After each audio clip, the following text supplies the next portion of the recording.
You'll never be a real man again, Daniel. You're nothing but dead weight. Those were the last words Rebecca Cole spat at her crippled husband before turning her back on him and walking into the arms of his best friend, her smile dripping with triumph.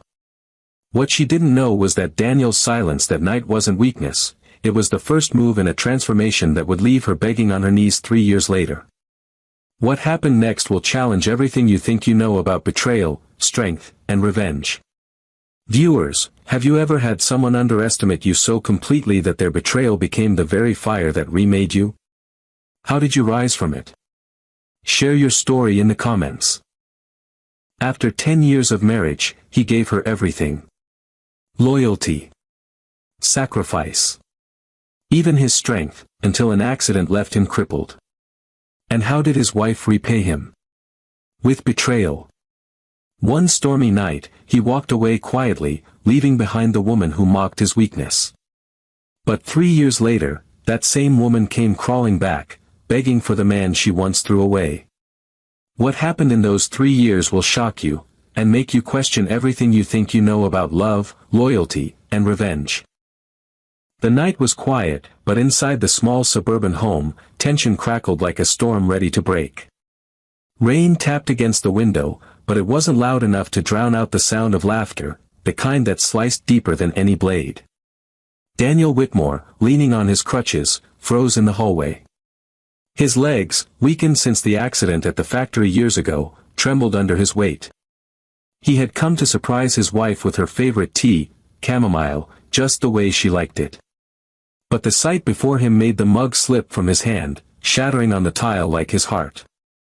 There she was, Rebecca, his wife of 10 years. Her arm was draped around another man. And not just any man, Jason, his so-called friend. They sat close on the couch, whispering, her laughter echoing like a cruel melody. "You deserve better than him," Jason murmured, brushing Rebecca's hair back. Rebecca smirked, eyes gleaming with venom. "Better? Jason, I've already got better.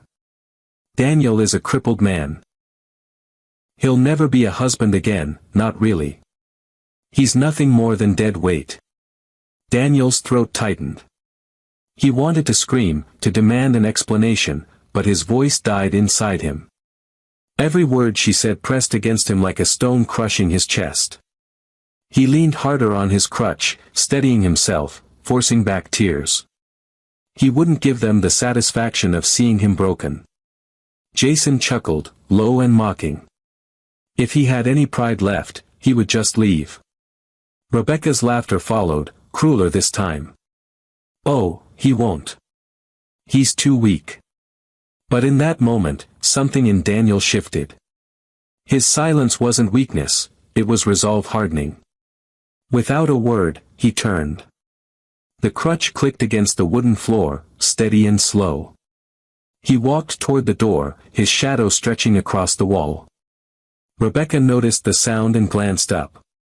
Her smirk faltered when she saw him standing there, his face pale but his eyes burning with something she hadn't seen in years, determination. For a second, she opened her mouth, maybe to justify, maybe to insult, but Daniel didn't give her the chance. He pulled the wedding ring from his finger and placed it on the table. The metal clinked softly, but the sound rang louder than any thunder. His hand shook, but his back remained straight. Without a word, he opened the door. Rain blew inside, cold and bitter, but Daniel stepped into it without hesitation. Rebecca's voice followed, sharp and panicked now, "Daniel. Where are you going?" He didn't answer. The night swallowed his figure as he disappeared into the storm, his crutches dragging against the pavement. Inside, Jason frowned. "Let him go. He won't survive without you." Rebecca forced a laugh, though her voice cracked. "Exactly. He'll come crawling back." But outside, Daniel whispered to himself, his jaw set tight. "I may be broken, but I will not be weak. Not anymore." The storm raged around him, but for the first time in years, Daniel felt free. Morning sunlight spilled into the Whitmore living room, illuminating the expensive new drapes Rebecca had chosen. She stood in front of a mirror, lipstick in hand, humming as if nothing had happened the night before. The wedding ring Daniel left behind glimmered on the table, but she ignored it like a forgotten coin. Jason, shirt half-buttoned, stretched lazily on the couch. "You're glowing," he said with a grin. Rebecca smirked, adjusting her pearl earrings. "Of course I am. For the first time in 10 years, I'm free. No more dragging around dead weight. Daniel was a burden I carried out of pity. Now I can finally live." Her voice was sharp, rehearsed, as though convincing herself as much as Jason. She took his arm and strutted out into the neighborhood.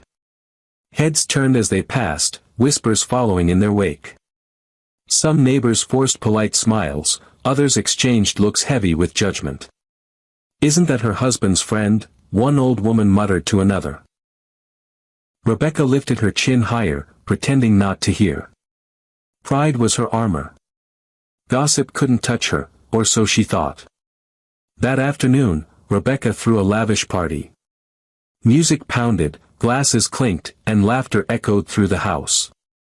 She flaunted Jason proudly, introducing him as if he had been her true husband all along.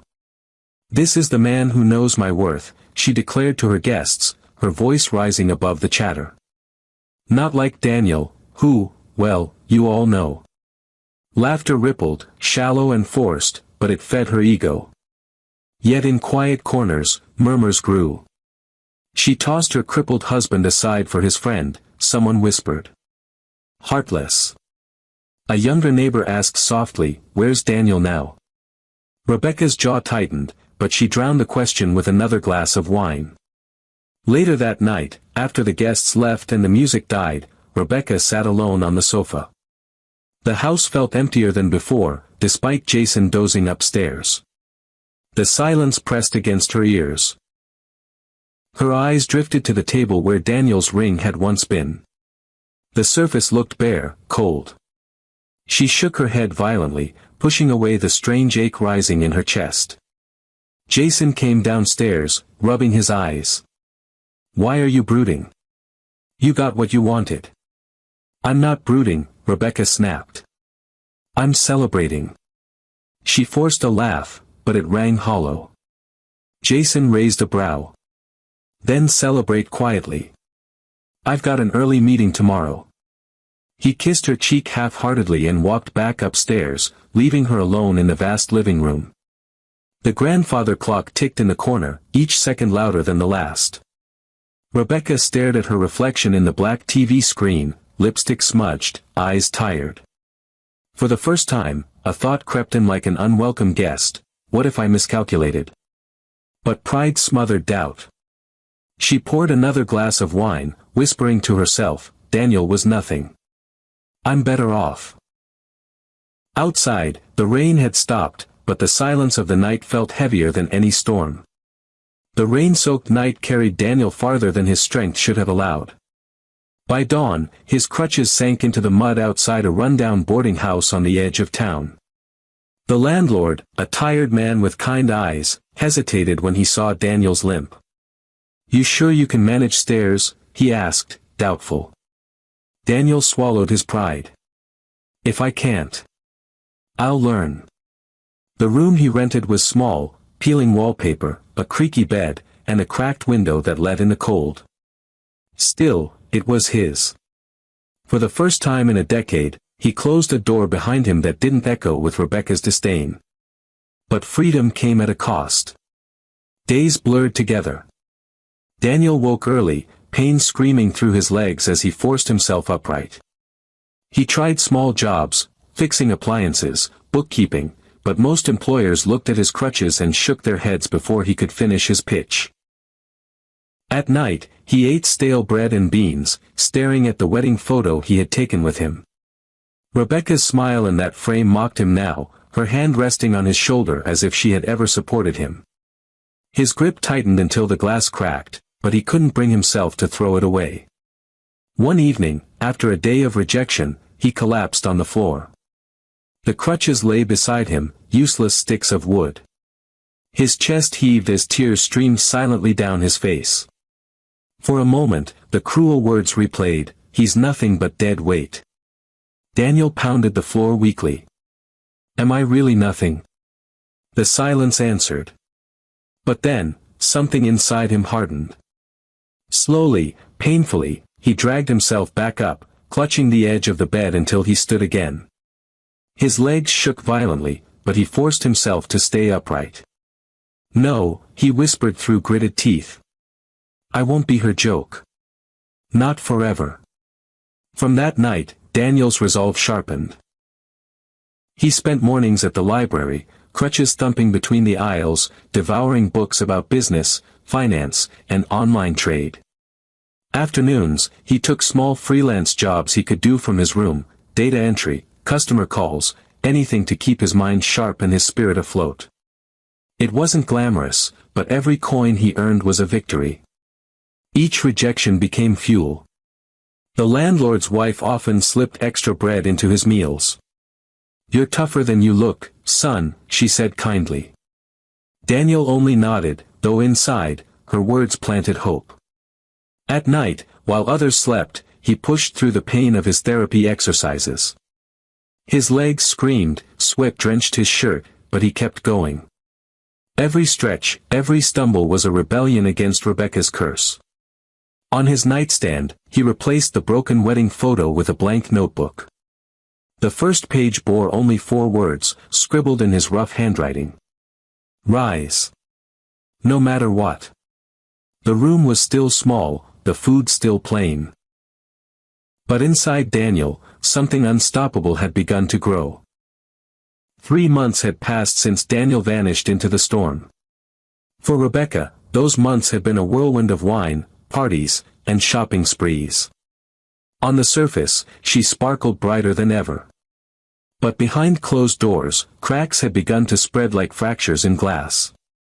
It started with Jason. One morning, she found him at the kitchen table, scrolling through his phone with a grin that wasn't meant for her. "Who are you texting?" she asked casually, pouring herself coffee. Jason smirked. "Relax, Beck. You're too jealous. Enjoy your coffee." Her jaw tightened. She tried to brush it off, telling herself she was imagining things. But the late-night calls, the perfume lingering on his shirt, the way he stayed out longer each evening, none of it could be ignored. Still, Rebecca plastered on a smile in public. At a dinner party, she raised her glass high. "To Jason," she declared, "the man who gave me a new life." The guests clinked glasses, but their eyes told another story. Whispers circled, wasn't he Daniel's friend? Didn't she leave her husband for him? The words stung, but she drowned them in champagne. Pride was her shield. Yet pride couldn't pay bills. Jason's business ventures weren't as successful as he bragged. The rent came late, debt stacked high, and creditors began calling. Rebecca sold off jewelry she once flaunted, insisting it was just to upgrade later. But in truth, the money was slipping through her fingers like sand. One evening, she confronted Jason. "We're running low. What's your plan?" He leaned back, lighting a cigarette. "Don't worry about it. You've always had a taste for luxury, Rebecca. Maybe it's time you adjust your standards." The words sliced deeper than he knew. She had left Daniel for this, for a man who now treated her like an inconvenience. Rebecca stormed upstairs, slamming the door. She stared at her reflection in the mirror, the flawless makeup, the designer dress. But behind the mask, her eyes looked tired, older. Loneliness pressed against her chest like a vice. That night, she dreamed of Daniel. She saw him standing in the rain, eyes burning with something she hadn't recognized back then. In the dream, he didn't beg her to stay. He simply walked away, and for the first time, Rebecca felt a pang of regret so sharp it woke her. The next morning, while folding laundry, she overheard 2 neighbors outside. "Poor Daniel," one said softly. "He gave her everything, and she threw him away." "Yes," the other replied, "but maybe it's a blessing. I hear he's trying to rebuild." Strong man, that one. Rebecca froze, the shirt in her hands trembling. Strong. Rebuilding? She forced a laugh, though no one could hear it. He's nothing without me, she told herself. He can't be. But deep down, unease crept in. For the first time since he walked away, she wondered if Daniel's silence had been more powerful than her scorn. Daniel's days had become a blur of discipline. Pain was a constant companion, but so was determination. Every morning, he dragged his aching legs out of bed and pushed through his exercises. His arms grew stronger, his frame leaner, his eyes sharper. Still, money was thin, and the world rarely gave chances to broken men. That is, until one afternoon at the public library. Daniel sat hunched over a dusty computer, scrolling through business forums. He had been teaching himself everything from online trading to small-scale e-commerce. His notes filled an entire notebook, pages of figures and strategies. A voice interrupted him. "You've been here every day for weeks," said an older gentleman with silver hair and a tailored suit. He set his own stack of books down. "What are you studying so intently?" Daniel hesitated. "Business. Finance. Anything I can get my hands on." The man studied him for a moment. "And why?" Daniel straightened, his voice steady. "Because I refuse to stay broken. My body may be weak, but my mind isn't. I'll find a way to build something of my own." The man's lips curved into a faint smile. "Good answer. Name's Charles Morton. I run a logistics firm. Maybe you can put that mind of yours to use." That meeting changed everything. Charles gave Daniel his first real opportunity, handling online accounts for a small branch of the company. The work was tedious at first, spreadsheets, inventory tracking, but Daniel threw himself into it with precision. Within weeks, Charles noticed. "You've got a knack for strategy," Charles said one evening. "Ever thought about consulting?" Daniel shook his head. Who would take advice from a crippled man? Charles leaned closer, eyes firm. "Anyone who cares about results. Don't let that word define you." Encouraged, Daniel expanded. He began freelancing for startups, helping streamline their budgets, marketing, and logistics. Slowly, payments trickled in. Then grew. Within a year, he had built a network of clients who trusted him, not out of pity, but respect. At night, he no longer stared at Rebecca's photo. Instead, he wrote in his notebook. This time, the pages weren't filled with dreams, they were filled with numbers, projections, profits. And there was something else. His therapy exercises bore fruit. His steps were still heavy, aided by polished new crutches, but his gait was steadier. Each walk down the street felt less like survival and more like victory. Children in the neighborhood even began calling him Mr. Whitmore the Fighter. One evening, standing on a hill overlooking the city lights, Daniel whispered to himself.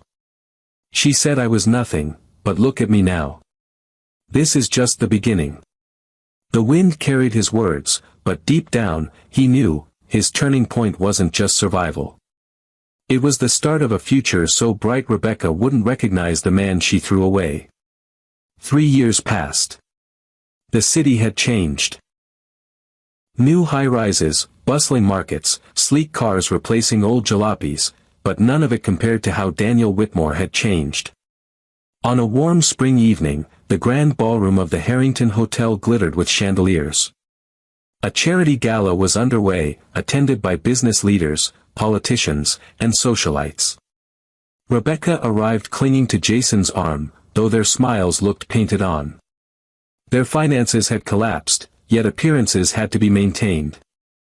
As she sipped champagne, Rebecca whispered sharply, "Smile. People are watching."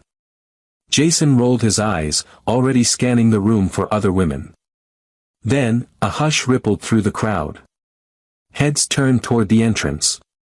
The doorman announced, "Mr. Daniel Whitmore." Rebecca's glass froze midair. The man who stepped through the doorway barely resembled the broken husband she once mocked. He wore a tailored navy suit that fit his frame like it was crafted for him alone. His shoulders were broad, his posture upright, his polished crutches gleaming like silver in the ballroom lights. He didn't hobble, he moved with quiet authority, each step deliberate, commanding. Gasps echoed. A banker whispered, "That's Whitmore. He's the man behind Morton Logistics turnaround. Built his own consultancy too. Brilliant strategist." Rebecca's ears rang. Morton Logistics. Consultancy. The words tangled in her mind. Daniel greeted Charles Morton with a firm handshake, his calm smile radiating confidence. Cameras flashed as journalists hurried to capture photos of the man whose name had become synonymous with resilience. Jason leaned toward Rebecca, his voice low. "Wait, isn't that?" Rebecca cut him off, her voice barely audible. "It can't be." But her trembling hand betrayed her. Daniel's gaze eventually swept across the room, landing on them. For a moment, time stopped. Rebecca's heart pounded. She expected rage, bitterness, but his eyes carried none of that. Instead, they held something worse, indifference. He walked past them, acknowledging their presence with nothing more than a nod. That simple gesture, cool, detached, shattered her pride more than any insult could. Throughout the evening, Daniel moved like a man who belonged. Investors sought him out, reporters scribbled his words, leaders laughed at his subtle wit. The ballroom pulsed with admiration for him. Rebecca, once the center of attention, now sat invisible in the corner. She gripped Jason's arm, but he had drifted toward the bar, uninterested. Finally, unable to contain herself, Rebecca rose. Her heels clicked across the marble floor as she approached Daniel. Her voice quivered, but desperation steadied it. "Daniel." He turned slowly, his expression unreadable. Rebecca swallowed hard, her pride cracking with every word. I made a mistake." A hush fell again. Eyes darted between them, this was the confrontation no one expected. Daniel tilted his head slightly, his silence as sharp as a blade. Rebecca's voice broke. "Please, take me back." The entire ballroom seemed to hold its breath. Daniel's face remained calm, but his eyes burned with a quiet fire. For the first time in years, it was Rebecca who was begging. The ballroom air thickened with silence. Forks paused midair, champagne flutes trembled in hands, and all eyes locked onto the scene unfolding at the center. Rebecca Whitmore, once elegant, untouchable, and proud, stood trembling before the man she had thrown away. "Daniel," she whispered again, her voice raw. The name slipped from her lips like a prayer, as if speaking it could erase the years, erase her betrayal. Daniel's eyes met hers, steady and piercing. He didn't move, didn't flinch. His stillness was louder than any scream. Rebecca's throat tightened. Her hands twisted nervously in front of her. I was wrong. I was blind. Jason, he lied to me. He promised me a life, but he ruined everything. I should have stood by you. Please, Daniel. Please, forgive me. Take me back." Gasps swept through the crowd. The woman who had once mocked her crippled husband was now begging, her words echoing through the gilded hall. Jason, leaning on the bar, smirked bitterly. "Unbelievable," he muttered. He didn't step forward to defend her. Didn't care if she groveled. Rebecca reached out, her fingers trembling inches from Daniel's arm. "You were a good man. Better than I ever deserved. I was foolish, selfish. I see that now. Just, give me another chance. We can start over." Her knees buckled slightly, and she clutched at the hem of his suit, clinging like a drowning woman to a lifeline. The room erupted in whispers. Is that his ex-wife? She's begging him. How the tables have turned. But Daniel remained silent.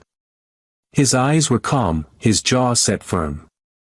Rebecca's tears smeared her makeup, leaving dark trails down her face. Her voice rose, breaking under the weight of desperation. "Don't you see? I need you, Daniel. I was wrong, but I can change, I can be better. Just don't leave me like this. Not again." Still, no answer. The tension built until even the chandeliers seemed to hum with anticipation. Daniel's silence wasn't cruelty, it was justice. Every second he withheld words was a mirror reflecting back the pain she had once caused him. Finally, he leaned slightly closer, his voice low but sharp enough to cut through the noise. "When I needed love, you gave me betrayal." His words were steady, measured, almost gentle. But each syllable landed like a hammer. Rebecca froze. Daniel straightened, his polished crutches gleaming under the ballroom lights. "Now you need help. But I have none left to give you." Her lips parted in shock, a sob catching in her throat. She collapsed back onto her heels, clutching her face. Around them, the murmurs turned to pity, not for him, but for her. For the first time, Rebecca understood the depth of what she had lost. Not just a husband, but a man who had become more than she ever believed he could. And now, he was untouchable. Daniel turned away, leaving her kneeling in a puddle of her own shame.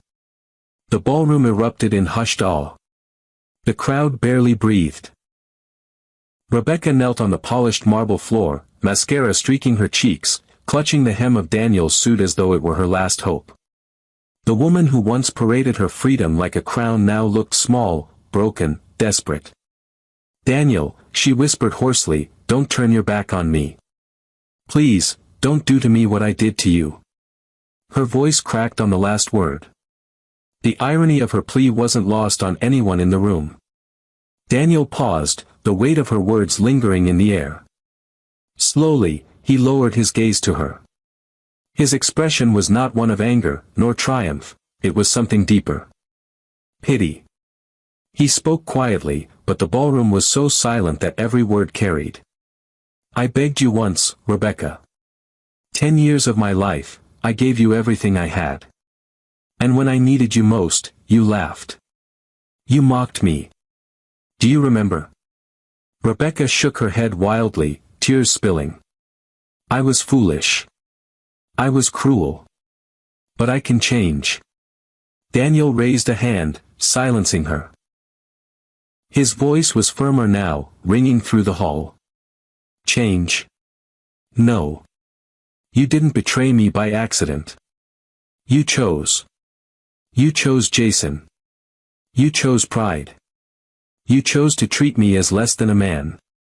Jason, still at the bar, smirked into his glass, not even bothering to intervene. That sting cut Rebecca deeper than any insult Daniel could offer. "You said I'd never survive without you," Daniel continued. He took a step forward, his polished crutches clicking like a metronome of justice. "But look at me now, Rebecca. Look." She lifted her face, her sobs ragged. The man before her wasn't the broken husband she discarded, he was taller somehow, stronger, carrying himself with dignity no wealth could buy. The whispers around them echoed her realization, he had risen without her. Rebecca's hands slipped from his suit.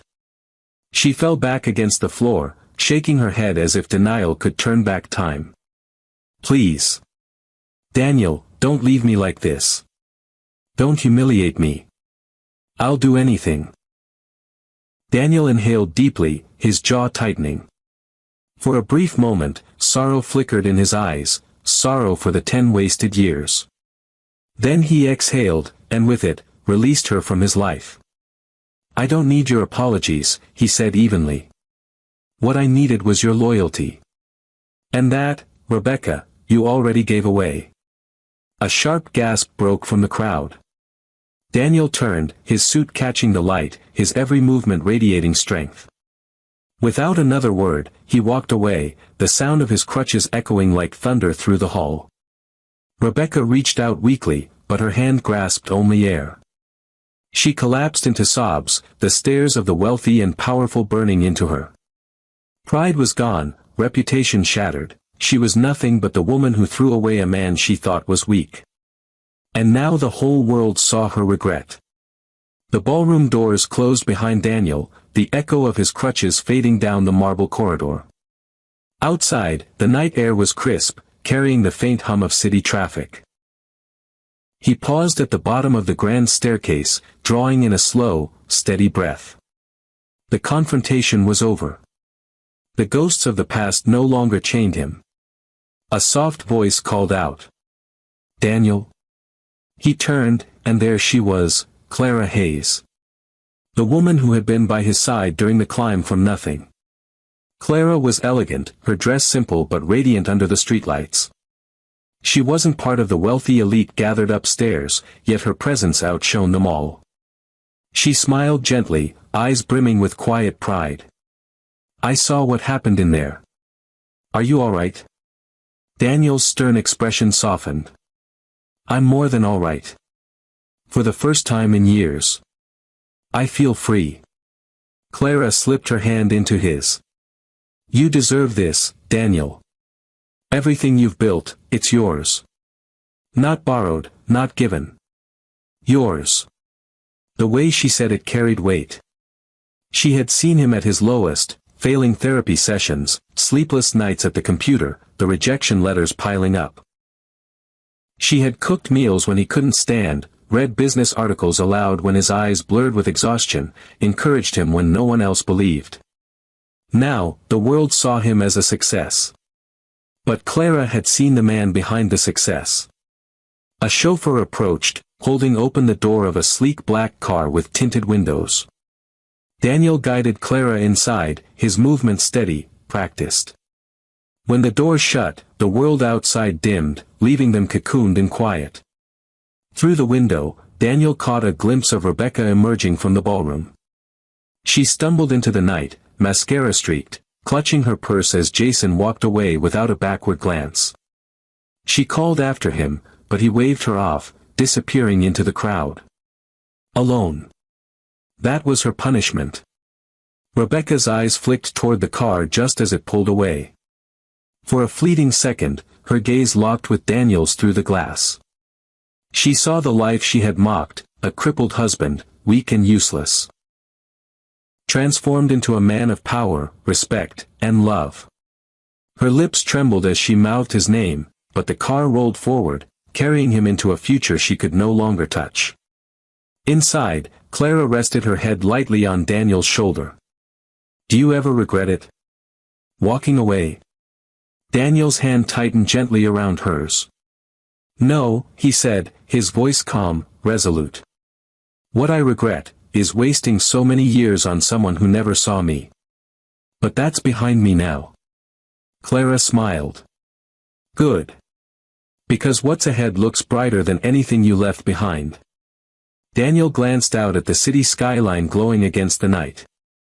His reflection in the glass looked back at him, not broken, not weak, but whole. And this time, he was not walking into the storm alone. Rebecca sat slumped on the cold hotel steps, her designer gown wrinkled, her makeup ruined by tears. The laughter and music of the gala echoed faintly behind her, mocking her isolation. Jason was gone, the last man she thought would stand by her.